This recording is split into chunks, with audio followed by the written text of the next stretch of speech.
Oh, welcome to another episode of the Beach Treehouse podcast. I'm here with Howard Schechter, an old friend and mentor of mine. Welcome, Thank you. Howard. Thank you very much. I'm- Nice to be here. I'm so glad you. Short commute. Yes, well, we live in the same little coastal village, so Yes.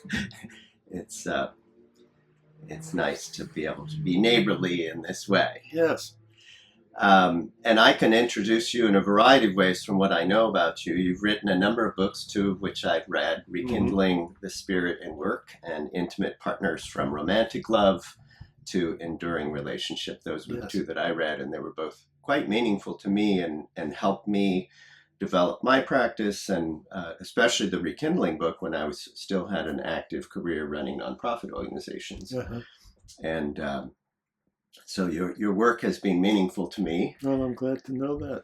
And I would love to hear what you find meaningful in your life at this point in your life. Well, it evolves. I'm 81 now.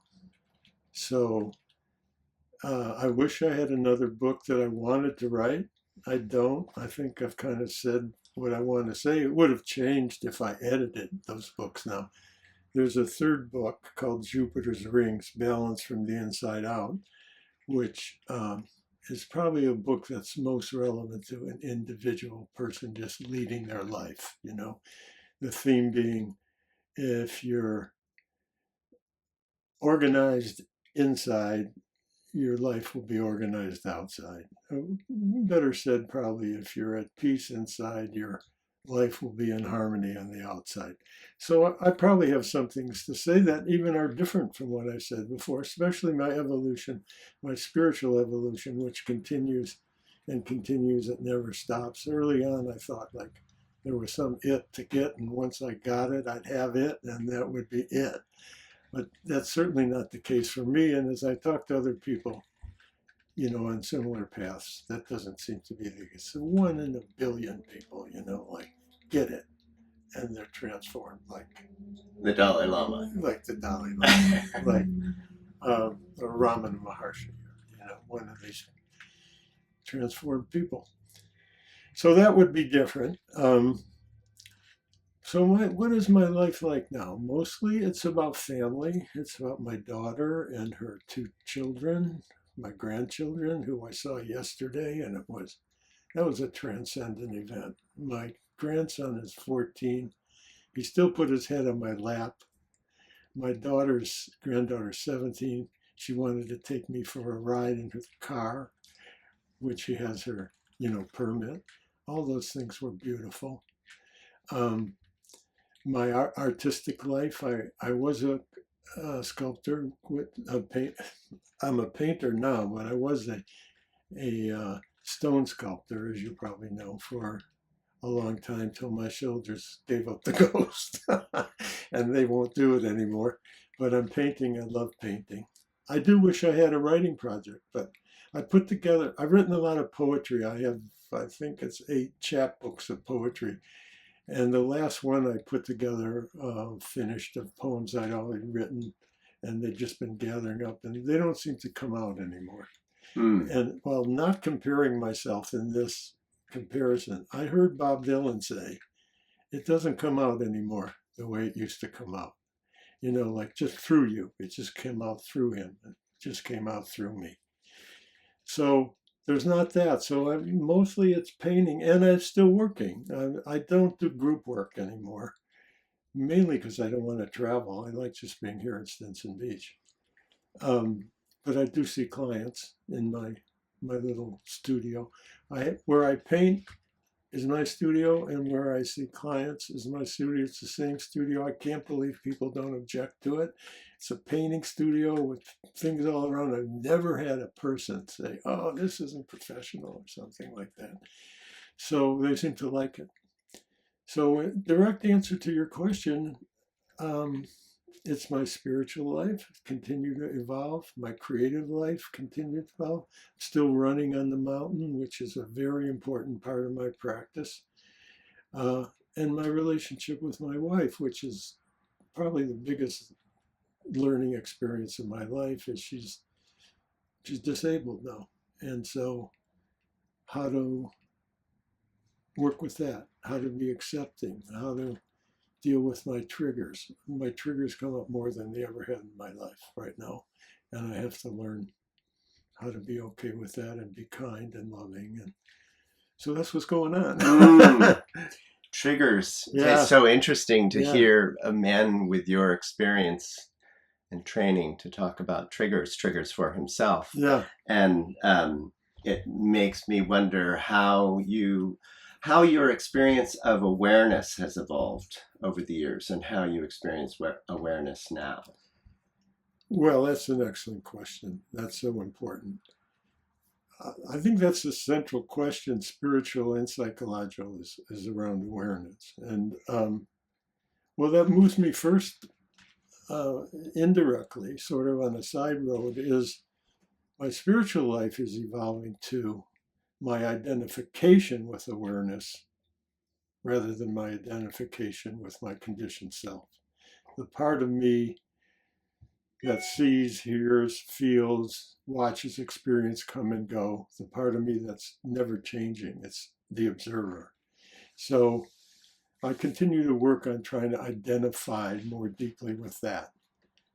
In terms of the emotional, psychological work around awareness, I try to help clients, especially men, notice the initial feeling that arises pre-thought. Like when I was working with abusive men, I did that for a little bit. My biggest message to them was what's happening right before you lose it and get physical with your partner. What in that moment is happening? And that's the key to making a change. So fundamentally, that's true for all of us who don't do something stupid like that. But there's an action on the part of another, and then it apparently an immediate reaction on our part. Oh, that was disrespectful. Oh, that was unloving. Oh, that was unkind. Oh, that was mean. And then you know, but there is a moment of awareness in between that behavior or that message to me where I can go, oh, I'm feeling it. I'm feeling this heat. I'm feeling this discomfort. I can sit with that a second and let it pass and come out on the other side and continue to try to be the kind of person I want to be. But I don't always make it. I don't always make it, and I raise my voice. And once I've learned a couple counseling, you shouldn't ever raise your voice to a woman. A man shouldn't raise their voice to a woman. It's hard to avoid, but it scares them because you're bigger and stronger. Mm-hmm. And there's some real primitive thing. So I have to apologize when I do that.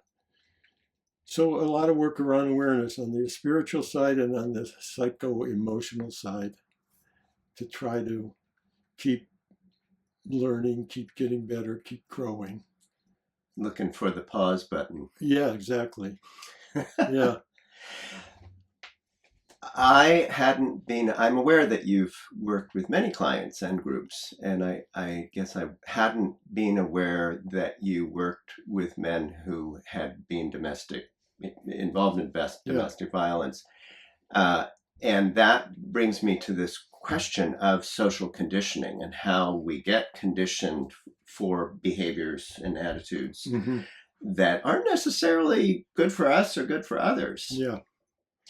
So can you talk a little bit about social conditioning and how that has been part of your work over the years? Well, first of all, I need to make a disclaimer. I didn't have deep experience in working with men who were abusive, but I've been invited to circles of people who were leading that. And that's what I found was my continuing message, was the awareness between the discomfort and the behavior. Well, but to your question, I mean, sometimes I say men have been more injured by the patriarchy than women. It doesn't go over well in a lot of places, but let's say we're equally injured by it, because this conditioning that men have in our society is not healthy. It's not. Many men. I mean, I really there's some traditions in some families that don't have the kind of conditioning that is the general overall conditioning of our white Anglo-Saxon part of our culture, and that's the macho image, and that the macho image is not a positive image at all, So there's a Yiddish word for the model of a man that's called a mensch. Have you ever heard of that? Oh, sure. Okay, I'm sure you would have. Well, mensch I think of as someone who does good and has thinks good thoughts integrity. and has integrity. It's the idea of a man as an upright person with integrity, honesty, kindness, So that's the model. So compared to the macho model, which is like, let's be tough and let's not show our emotions and let's make sure, and there's downsides to both of them, a lot can come from that macho model. But overall, I think the lack of awareness, particularly the negative, let's say the abusive, take that end of it, the lack of learning about awareness, the lack of learning about what's okay behavior, what's not okay behavior. I mean, I'm sure that you and I get just as angry in some moments as the guy who slaps his wife or hits, but we just don't do it because it's not okay. It's not in our model of what we should be. So, I'm afraid that things won't get more peaceful until the consciousness gets raised amongst all of us to a level where, yeah, I'm angry, but it's not okay to lift my hand, to put my hand on a woman or a man either, So I think the social conditioning is very significant. I don't know how it's going to change. I mean, in some ways, I'm out of touch with a lot of society. I mean, you and I live here on the coast, on the very coast, where with a progressive culture and a progressive ideology and values. And I don't know how it's going to happen for people who are raised like that. Mm. Yeah. Well, I want to jump back, though. I want to jump back to where you grew up. Yeah. And where you ended up going to college. Yeah. And what sport you ended up playing.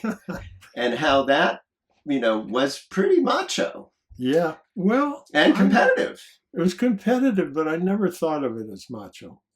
What I did think of it as, I had 3 older brothers who were all fairly good athletes, and I was much younger than my oldest brother, who was the best athlete, and he was 16 years older than me. And I just wanted I wanted them to recognize me and see me. But I also love sport. I still love sport. I'm crazy about sport, to watch it, to do it. So I grew up in Detroit, Michigan, where it was kind of a much different place than it is now. And there was 2 million people when I grew up there, and there's like 850,000 people there now. So once all the car manufacturing went abroad, and everything went down. So, but I was a very good athlete, and I loved athletics. I played basketball, baseball. I ran cross country and track in high school, played 4 sports. Then I went to University of Michigan. I played basketball for 2 years, but that was a very good team. I saw almost no playing time. They went to the Final Four, I'm pretty sure. They did go to the Final Four. By that time, the coach took me aside and said, Howard, you're a pretty good basketball player, but you're not going to get any time here, So the Vietnam War was going, and I was very anti-war, and I wanted to be really involved in that. So I was okay with it. And I got really, in college, that was my dedication, was to stop the war in Vietnam. Somebody asked me, I remember this happening, what's the most important thing in your life? I said, we have to stop the war in Vietnam. I didn't say I had to be happy. I wanted to meet my wife or the children, or, it was everything. So, I don't know. Do you want more of my history? Well, what interests me, though, is your comment about the patriarchy and how the patriarchy did perhaps as much damage to men Oh, yeah. as it did to women. And I heard a podcast some time ago from two women who talked about the patriarchy making everyone an orphan. Oh, my gosh. What an image. Isn't it That's something? powerful. And so, clearly you weren't an orphan. Yeah. You grew up in what sounds like a pretty healthy Yes. family Yeah, I did. with good modeling from your father. My father was the kindest, gentlest man he could imagine. So I didn't get any that much. I got all the men stuff. Mm-hmm. So I didn't, it's not in my life. I haven't been so. I mean, you touch it, I think, whatever culture you grow up in, the responsibility to take care of your family rather than we're a partnership and we're both taking, we both have equal, and maybe we'll divide up the roles, and you do this and division of labor, it all makes sense. But I think, including me, almost all men feel this deep sense of responsibility that's not quite conscious. And that weighs on you. But then there's the, I think, more prevalent culture, which is you have to be tough and you have to be strong, and you have to not feel your emotions because those are in conflict with being strong. And I'm not interested in reading that much or learning that much because I've got other responsibilities to do. So it wasn't so much me personally. It's more my observation as a sociologist, the part of me that's a sociologist, that the macho culture dominating, which oppresses women and therefore looks like the patriarchy is doing all its damage to women, is not true. It's doing damage to all of us. It's not something I think about a lot, to be quite honest, because it's not a big part of my life, but it's what I observe. Sure. Yeah.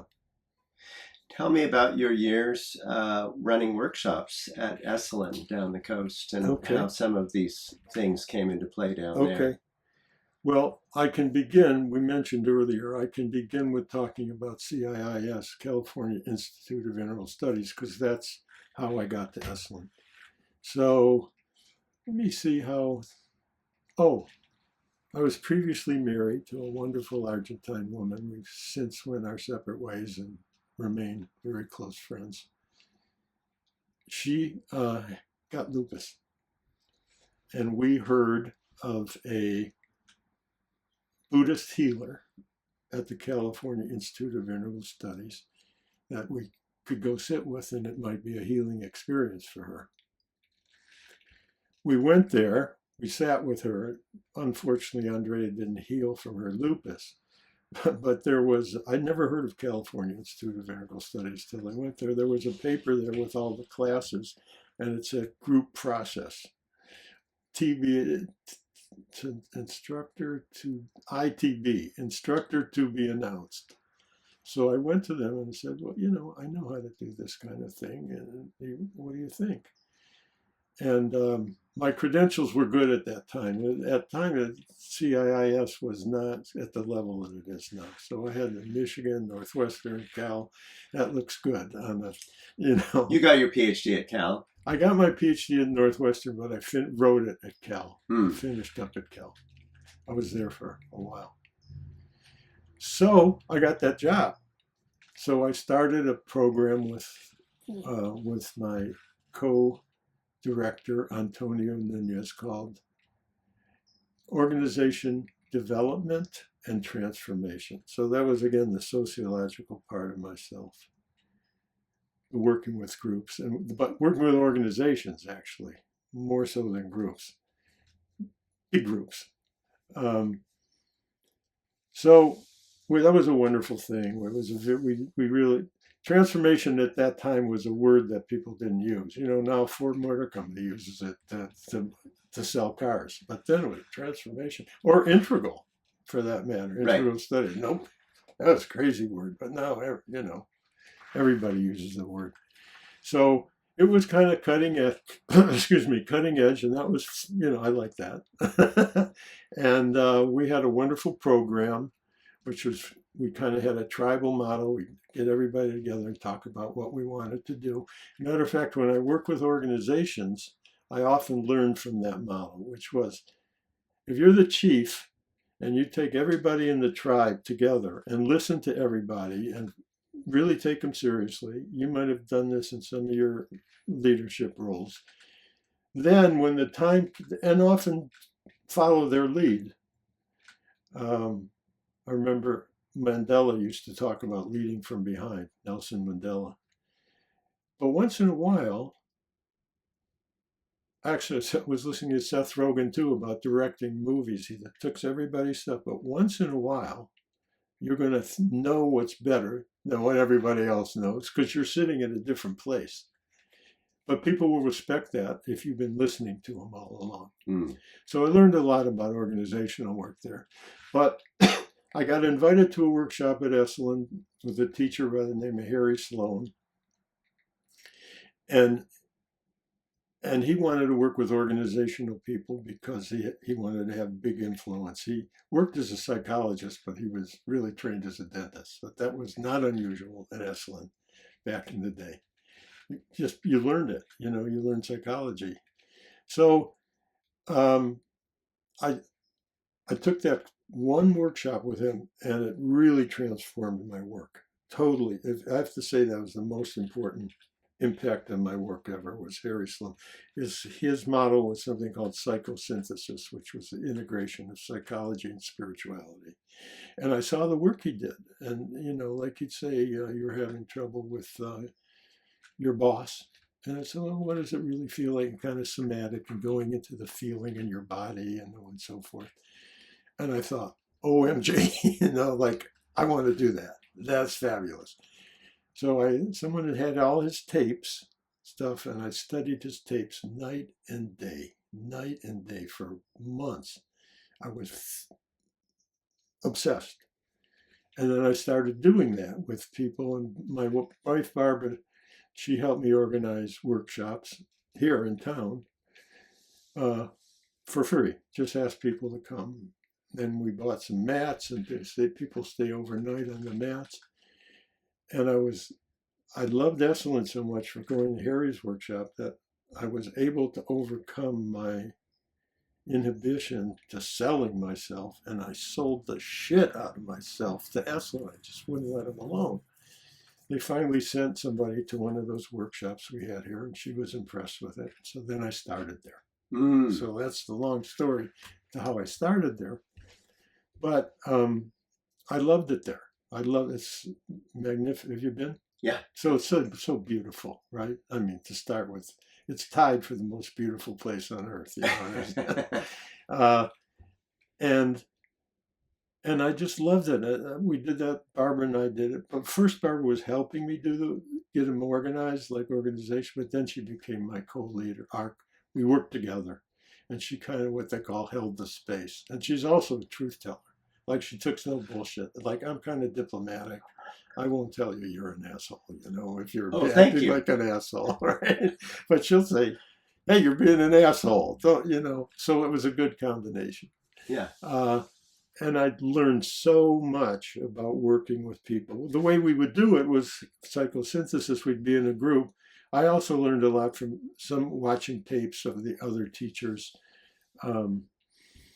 So the way it basically happened, we'd have these conversations, classic workshop things, do exercises, talk in groups. But then when somebody gets stuck, we'd go in the middle and we really do some deep, fast work. So somebody's stuck about relationship, they can't get along with their wife, and really get into it. How does it feel? What does it feel like in your body? It turns out they hate their boss.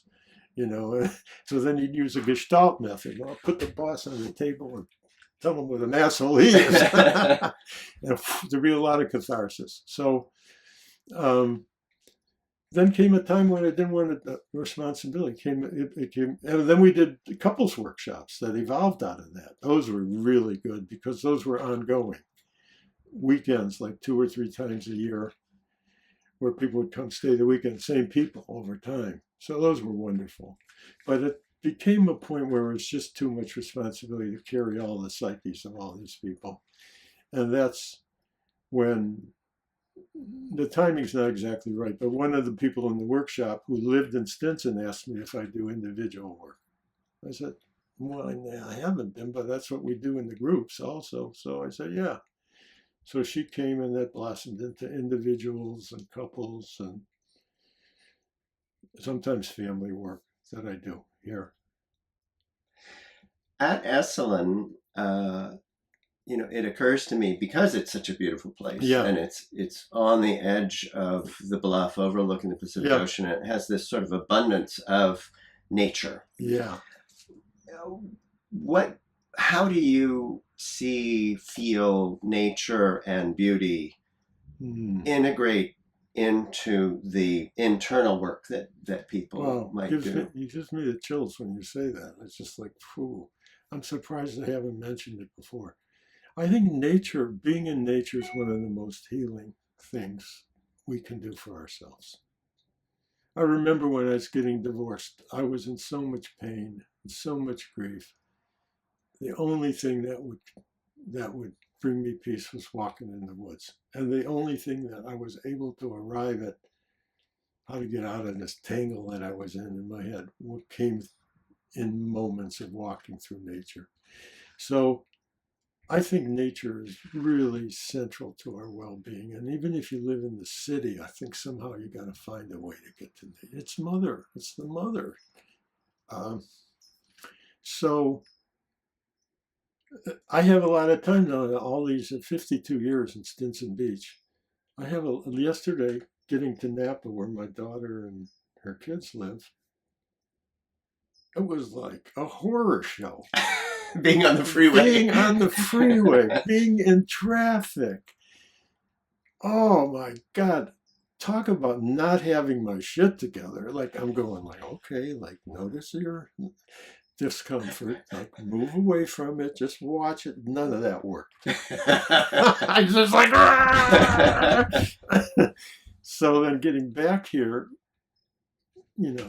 like 50 meters from the beach or 75, Mount Tam right here. I mean, it's paradise. It's nature's paradise. It's paradise for us by being so close to nature. So I think it's so central. I couldn't tell you how important it is in my life, and I think probably in all our lives, because it's the source. Yeah. That's why it seems so weird that we're doing injustice to it. I mean, it's like killing your mother. It's the mother. So yeah, I'm glad you asked about that, and I'm surprised I haven't mentioned it in our how long we've been talking. Well, it's something we share. Yeah. It occurs to me the concept of vibrational energy, and how driving out over the mountain and encountering the freeway and traffic and whatnot, that the vibrational energy is going to go up considerably and become a lot more chaotic. Yeah.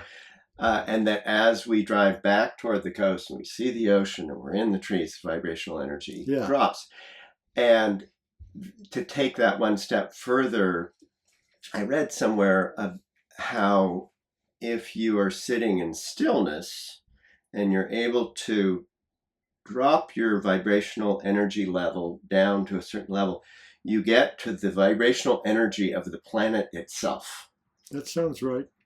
I mean, I don't know if we can't prove it. I don't know if it's studyable. But I think we get, which is, take it back to the beginning about the spiritual, which is the level of consciousness itself. That your consciousness and my consciousness are the same consciousness. That's why we really are all one. It's not just an idea or just a nice thing to say. The observer, right? The observer that feels my hand on my left knee, and then the one that's on my right knee, and then the feeling that the observer is the same one. It observes all these different things. The experiences keep changing. The hand on my left knee, the hand on my right knee, the feeling in my chest, they just keep changing. Walking here, walking back.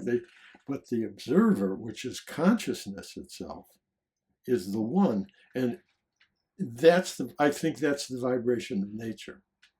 So we're feeling at home because we are one with nature, because that's who we are.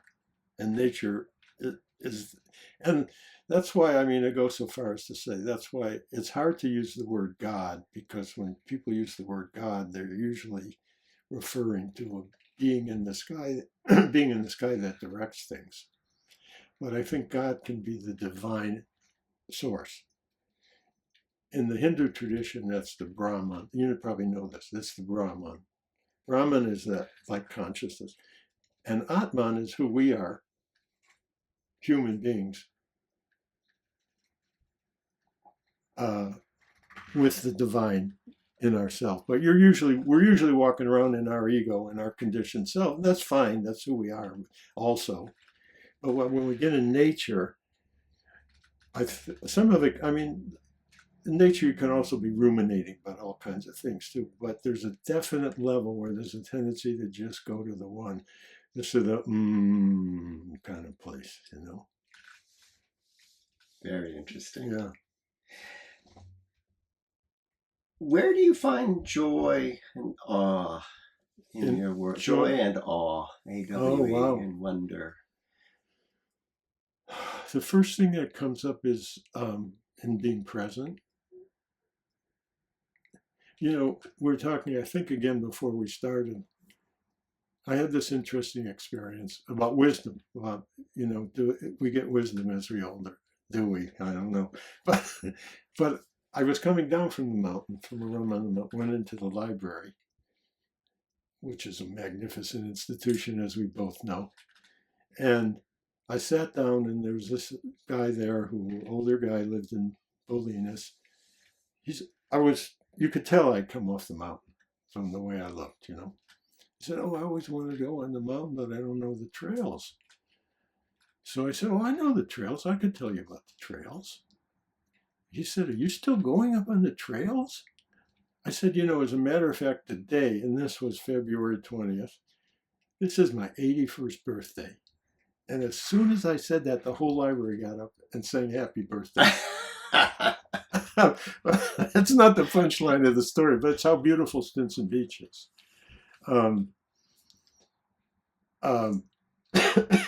So he said, "Well, you're 81, you should have some wisdom by now, right?" I said, "Oh, you know, you get the first thing, I don't know." He said, "Look, tell me what you'd say you've learned, thank you, in 81 years. So I said, "I don't know." I said, "Okay, I'll tell you what, I do know something. I'll tell you what I know. If I want to tell you something, stay present and own your own shit." And I still believe that. Staying present is getting to the level of consciousness, because you're not thinking, you're just taking in, you're feeling, you're seeing, you're hearing, you're smelling. So you're not in the ego state. You're not in the conditioned self, the thing that, you know, made us here, but is above that.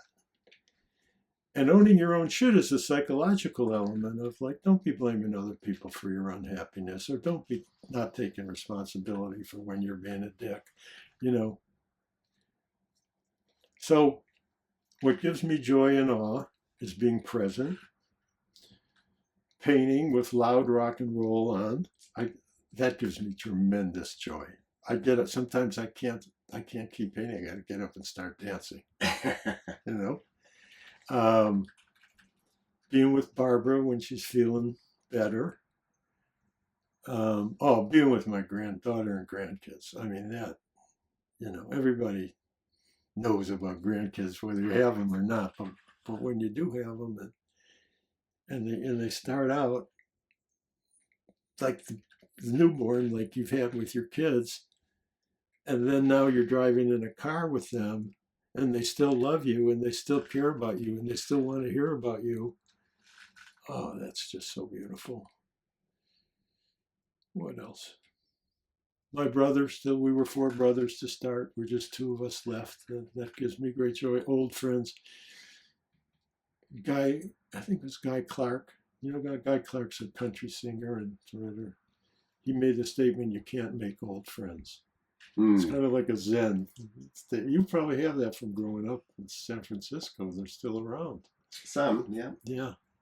So being with old friends. There was a mass migration of University of Michigan students because you want to get out of there, you know, in the 60s and 70s. So I still have friends. Larry Baskin lived 2 streets from me In in Detroit. Yeah. And Oh, now for he heaven's lives sake. 2 streets from me in Stinson Beach. Oh, I love that. And we walk every Sunday. Today, well, it's every weekend. I'm going to walk with him later. Oh, nice. We talk like 2 old hens. I mean, we just never stop chattering. Now, I love the idea of owning your own shit Yeah, and being present. absolutely. And I opened. Was this your first book, Rekindling? Yeah. Rekindling the Spirit and Work, which I very much enjoyed when I was working in nonprofit organizations. And there's a part that I marked where you said, "There's no therapy, no therapist that can keep up with the amount of emotional processing there is for us to do. Working with therapists and guides is very helpful, but self-work is the only way to do the amount of clearing we really require to live and work from essence." I agree with that still. Well, that's good. Yeah. You wrote it. Yeah. Well, there'll probably be some things in there that I don't agree with because things Evolve. change. Yeah.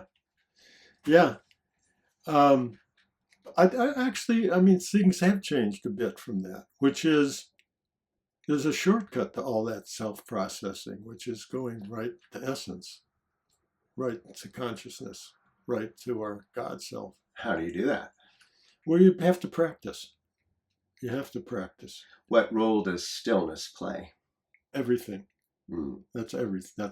That's both the effect of being at the level of conscious observer and a path in to being at the level. Where in the book I called it essence, but I was that's probably 25 years old. I don't know.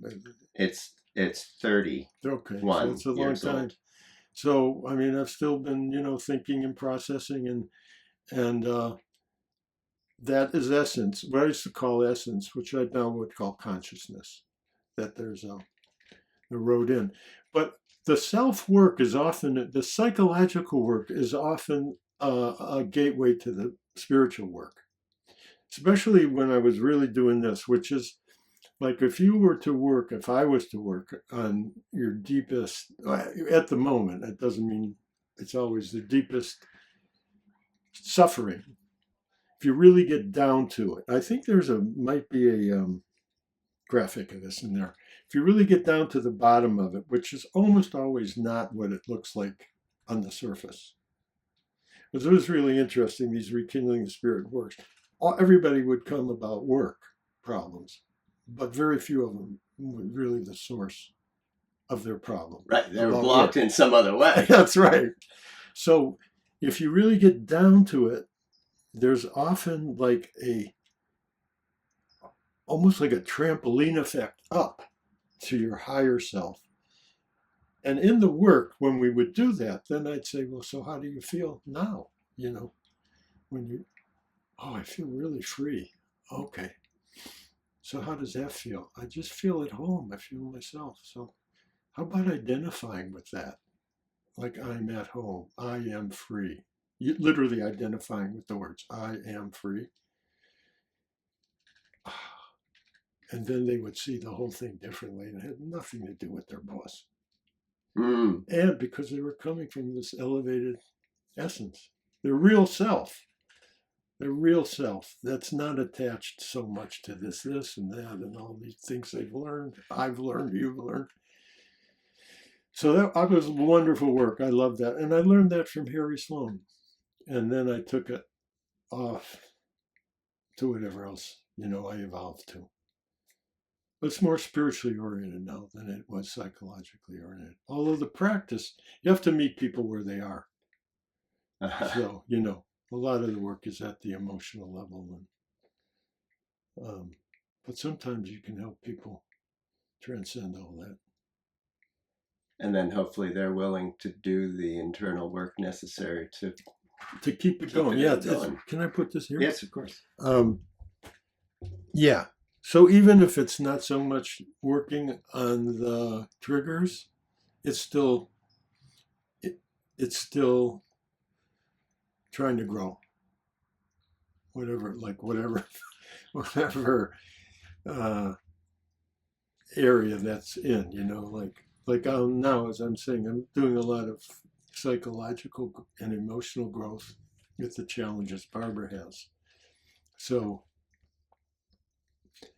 but other times you're walking in the woods and you're just getting like, if I just am present and I'm just seeing how fucking beautiful this is.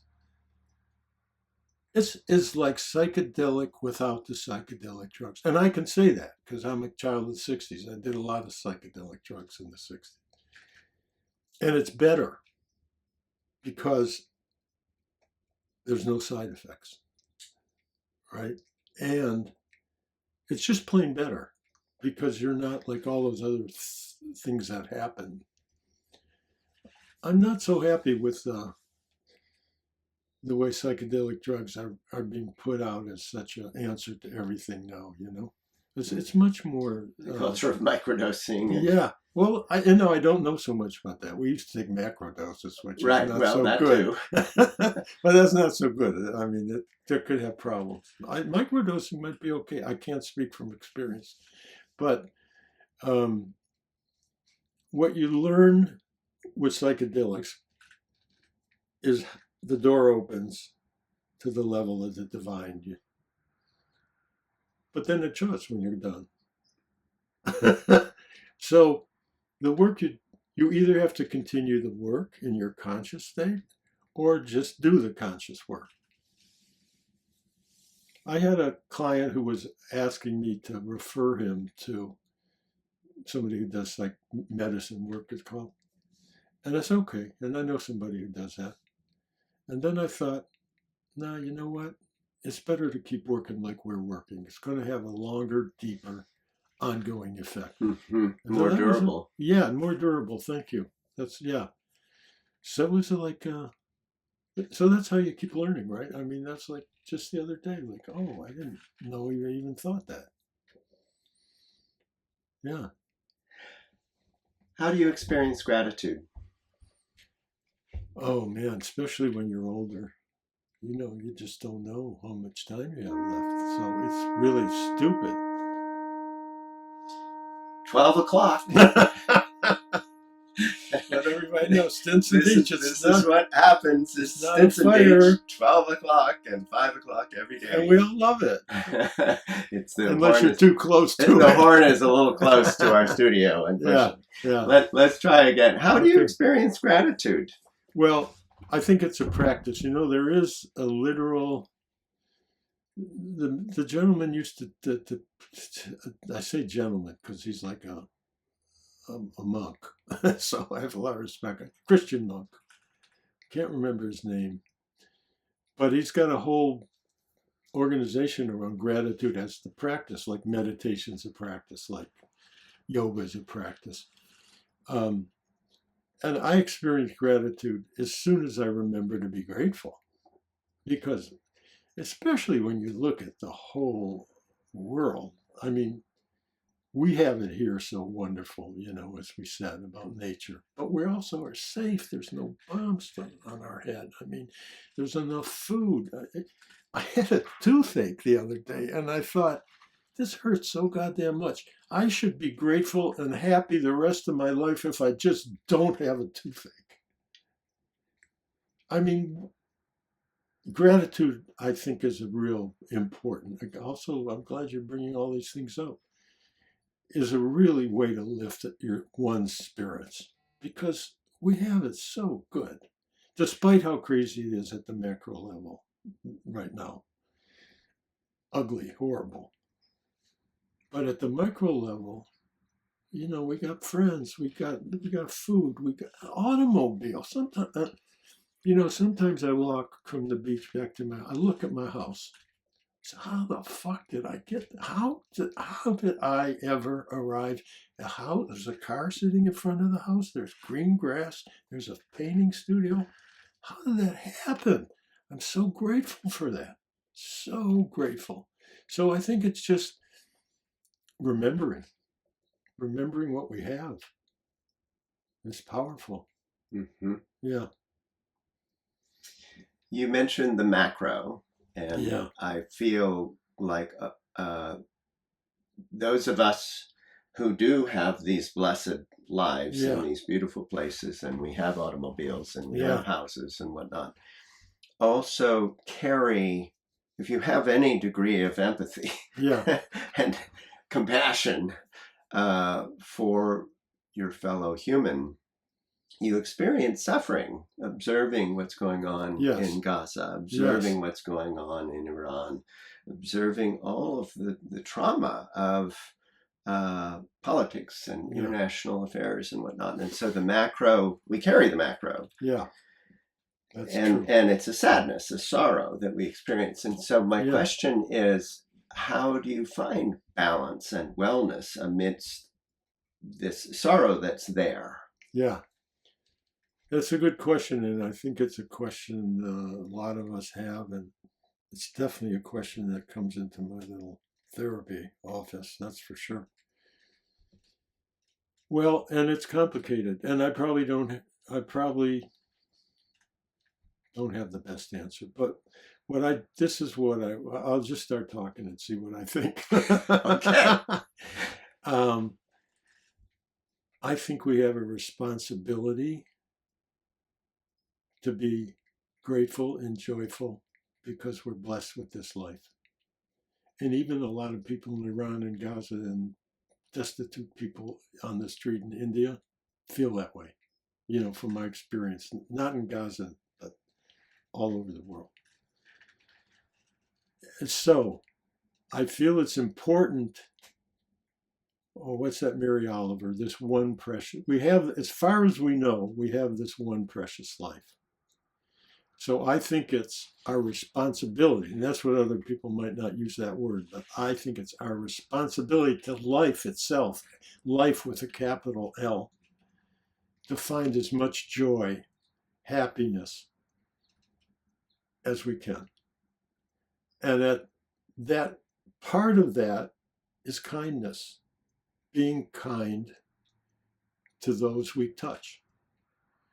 And that is social work, because, and you hear about it sometimes, especially in, the work you've done, the work I do, like you hear about the daughter and the son-in-law of the person you helped and how that helped them. So to know that I'm doing a little bit for the well-being of the collective allows me to not be in a constant state of suffering. When I see it, I feel it. And when I think about it, I feel it. And, there's always more I could do. But I think maybe if this applies to anybody else, this is my biggest contribution that I think I can make is what I'm doing, is helping people. Sometimes, and not so much now, but maybe 10, 20 years ago, I said, what the hell am I doing? Why aren't I just feeding people? Why don't I just fucking feeding people instead of like trying to make them feel better? Or as I went to a chiropractor, I said, my knee hurts. He said, oh, I'm going to fix it. I said, fix it? I never think of fixing anything with people I'm working with. I think of like help a little bit, So I could be doing more, but I really don't feel guilty about not doing more. There was a period, as I was saying, the Vietnam War and, around women and racial issues when I did a lot. I went to jail, a very short time. But so I don't feel like compelled to do something at the macro level. I feel like my contribution's at the micro level.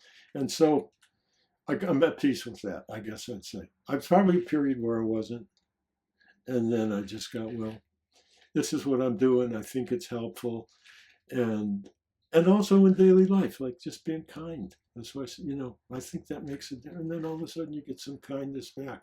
It's so interesting when you go up to some place with a woman behind the desk and you be kind to her. And all of a sudden she changes from "Arr" to how can I help? I've seen that happen. So the power of kindness is a nice contribution to this problem.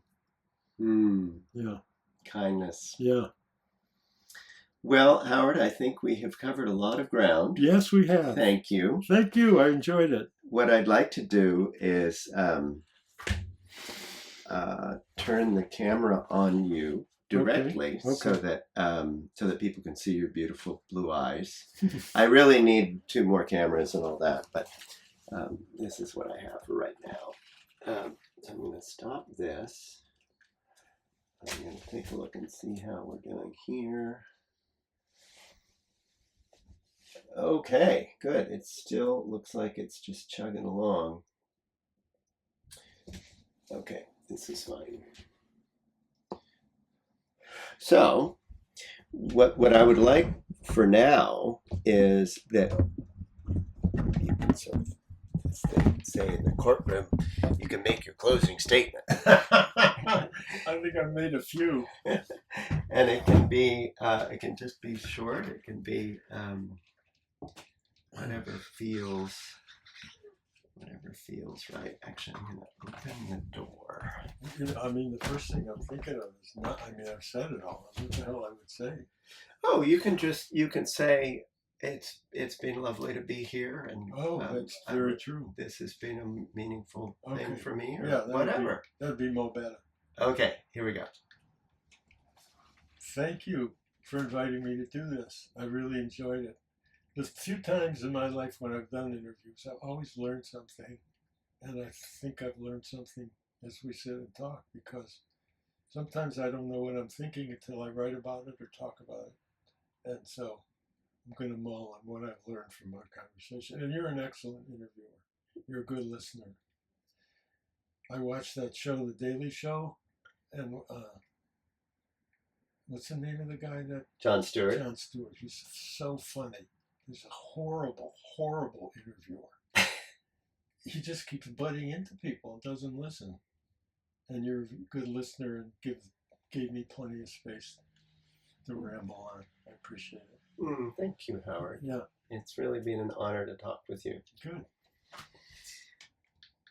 going to stop that.